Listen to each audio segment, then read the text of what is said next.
Hey, what's up YouTube? Here we are with another video in our Christmas countdown. We did miss yesterday because I got all the way to work, and you guys, I usually film my videos before I head into work, and I got all the way here and realized that my phone was on 2%. So I wasn't able to get the video done yesterday, but I think that's even better because I don't just want to talk about this scary little person. I also want to talk a little bit about the situation with Hasbro. And I may be coming in like a little late to the game, but I think I have some things to say about it that probably haven't been said before in a slightly different perspective on things. So anyway, looking at this box, once again, we have the dirt, dust in the background with the smoke. And as I've said before, Wicket and all the Ewoks are definitely not my favorite characters. I really do not find them cute. I mean, I just don't think that is cute. To me, they're just like the dirty rat bear insurgents of Endor. So, but let's pop him open, and I think we will probably find that this box, of course, this is a standard size box, and they didn't even blow up his picture. Like, I think his picture is in scale to like the other, or close to scale of the scale that the other pictures are on. So even just the outside of the box, it just looks very empty, and the packaging is just really underwhelming. So let's see how much wasted space we have on the inside. We're actually going to talk a little bit more about the boxes. We're talking about Hasbro, we have to talk about the boxes, right? Alright, so oof, that is a lot of wasted space for the company that wants it to save the world. Lots of wasted space. So as I pointed out on the Ahsoka one, this little envelope, and again, of course, this is the same series, so it's going to have like the same little slight loss of quality in the paper. But it looks like they are assembling this in a way that they seal this after the box, after this is already attached to the box. And that's why the Ahsoka one wasn't sealed. It was just like some kind of small quality control issue, because you can see that this one is sealed, but it's sealed slightly sideways, as if they were going down an assembly and then somebody came with the heat gun or whatever and just did that. So anyway, here's the figure. Let's get him out of here. And these things have gotten like, oh my gosh, it does kind of be a pain to get this thing out of here. See, after you rip them off the thing, you get the sarcophagus. Alright, so here he is. He's actually really tiny and kind of cute. I mean, I don't think he's cute as a cute teddy bear, but he is a cute figure because he's so small and he just fits right in the palm of your hand. And the paint applications are pretty good, especially on the fur. I think it looks like a really nice figure. I think we've waited quite a long time for this figure, and the wait has been worth it, and I'm so glad that we didn't get a soft goods cap. So somebody had posted in a Facebook group, this was a couple months ago, a picture of like a totally demented kind of creature with matted fur and like weird ears, and people were trying to figure out what it was, and it was literally Wicket without his hood, from a release that was like mid-teen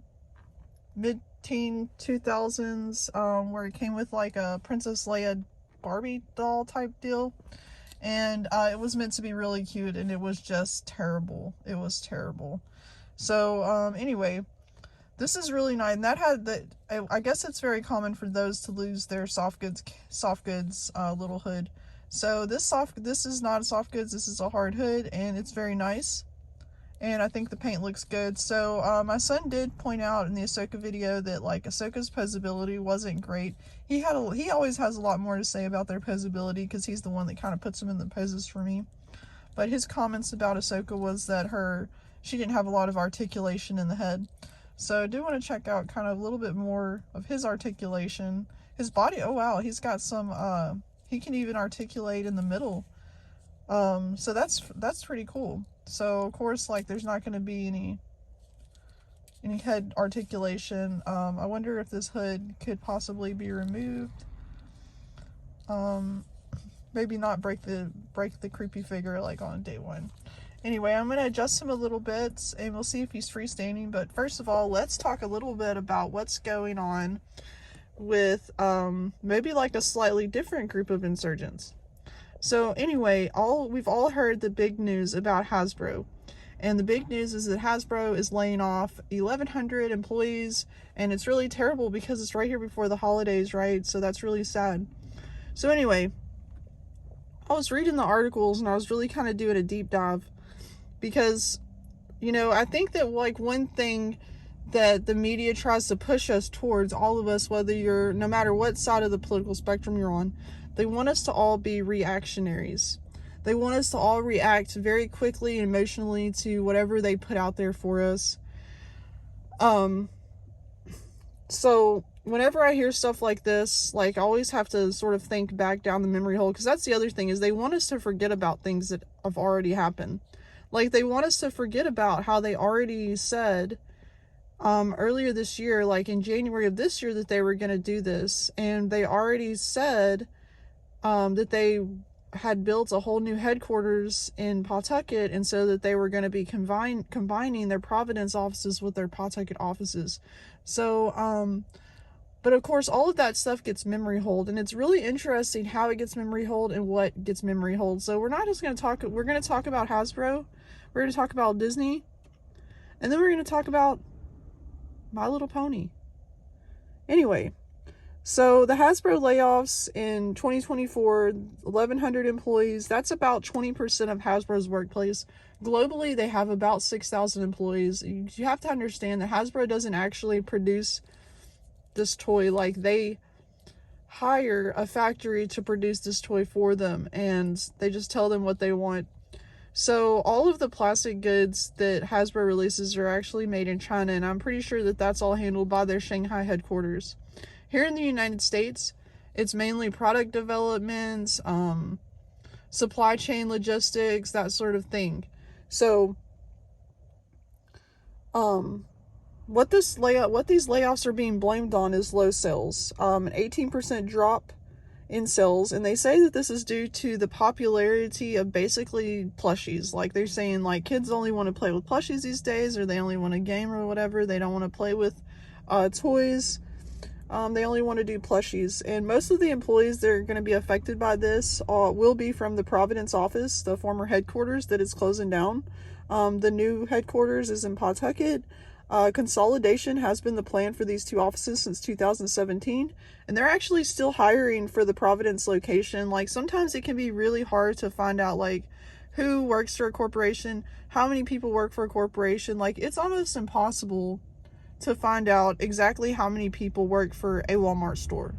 So when we want to research these things, what we have to look at is, or the easiest thing to look at to sort of find this information, is Walmart stores that have already closed and what their layoffs were. So, like, for example, if a Walmart store in rural Wisconsin closes and they report in the local newspaper that 300 workers lost their jobs, then we can probably assume that in a rural area and a store the same size, in a similar population area, that store will also support a population of that many employees. So anyway, they're actually still hiring for the Providence location. They're looking for global planning analysts, senior analysts, logistics planning. Those are supply chain management positions. That tells you what they do there a lot at this Providence office. So Hasbro is an interesting company. It's a company that's had 3 CEOs in 14 months. In 2021, I think it was, their CEO kicked the bucket, but not the way you think. He had prostate cancer, and when he died, they replaced him with the CEO they replaced him with was previously the COO for Wizards of the Coast and digital gaming. So since 2019, Hasbro has experienced a 60% loss in stock value. And so we can sort of see, like, what the direction they thought that they were going to go post-COVID. And if you're involved with Comicsgate at all, if you've been following Comicsgate, then you know that, like, the comic book stores are not doing well, that most of the comic book store sales actually seem to come from Wizards of the Coast and Coast stuff. You know, we're talking about Dungeons and Dragons, we're talking about Magic the Gathering. So other IPs that Hasbro owns, however, include G.I. Joe, Nerf, Transformers, all of those things, which, you know, we all know and love. But earlier this year, they actually sold E1, and that's like their subsidiary that owns, like, all the film and TV stuff. Like, for example, like, if they want to make a Transformer movie, you know, or G.I. Joe, like, when we watched the G.I. Joe movies, they had, like, the big Hasbro logo because they were produced by Hasbro. But the Transformer movie that came out this summer, I believe, was actually produced by Lionsgate. They sold all of their film and TV rights from E1 to Lionsgate for $500 million, and this was a making move. They are concerned about the health of their company. They have sort of signaled that they are a for-profit company. And it's very, very interesting the way that they are going about announcing these layoffs and other things that they may or may not be doing in the background. So, for example, like, I'm sure everybody in the Star Wars community has noticed that in the past year, our Black Series and Vintage Series and everything retro has been better. It's just been better. It's been more of what the fans want. It's been a lot less of High Republic nonsense and sequel trilogy stuff, and it's been a lot more Clone Wars and all this and that. Like, the releases have been really, really good this year. They have just been fantastic, and I do think that part of that has been Hasbro putting pressure on Disney to just do better. Just do better, Disney. What is the deal here? So let's dive deep into this thing. We talk about IPs that Hasbro owns. So one IP I have mentioned it, but I didn't mention in that list that I just mentioned of IPs Hasbro owned. It's the most degenerate fandom of all time. And it didn't used to be like this. So there used to be this awesome fandom up until about 2015. And it was really cool, and kids really loved it, and it was selling really hotly in the stores. And it was My Little Pony Friendship is Magic. But then something happened, and it became the most degenerate fandom of all time, in which case, like, I can't even, like, if I even mention My Little Pony to a person from Gen Z, like, they cringe. Like, it's just such a cringe fandom. It's just, everybody knows that it's full of degenerates. Like just really sick people. Like, now there's a lot of great people in the fandom, but there's just been a lot of problems. Okay, so what's really interesting though is Hasbro supposedly sold My Little Pony to Disney in 2015, but Disney has been extremely tight-lipped on this, like, to the point where I can't even find the press, like, I can find the text of the press release, but I can't actually find the press release from when they announced it. So Disney's actually, when it comes to Hasbro, Disney's only claiming Black Series, Legends, and Venture Series. But My Little Pony products have shown up on Disney properties at Disney Springs. They are supposedly there now. You can go on to Disney Springs and buy, like, custom My Little Ponies in with Disney Princess accessories. I haven't seen it for myself, but I have seen many reports of this. And also, like, you know, like I said, they're extremely tight-lipped, so you have to ask yourself, like, okay, so alternate avenues of finding information. Where's My Little Pony streaming? My Little Pony streams on Hulu. That's a big clue right there. Another thing is that all of the recent, like, there have been My Little Pony films. Like, there's been a whole reboot, I think, of Friendship is Magic that is, you know, checks all the boxes, so to speak. And it literally, everything they've released, even though I think these movies have premiered on Netflix or somewhere else, like, they really closely follow the Disney MO. Whenever Disney is going to produce a film, whether they think they're going to make $1 million or they think they're going to make $1 billion, they're always going to do the same things. First of all, they're going to hire the cheapest director they can.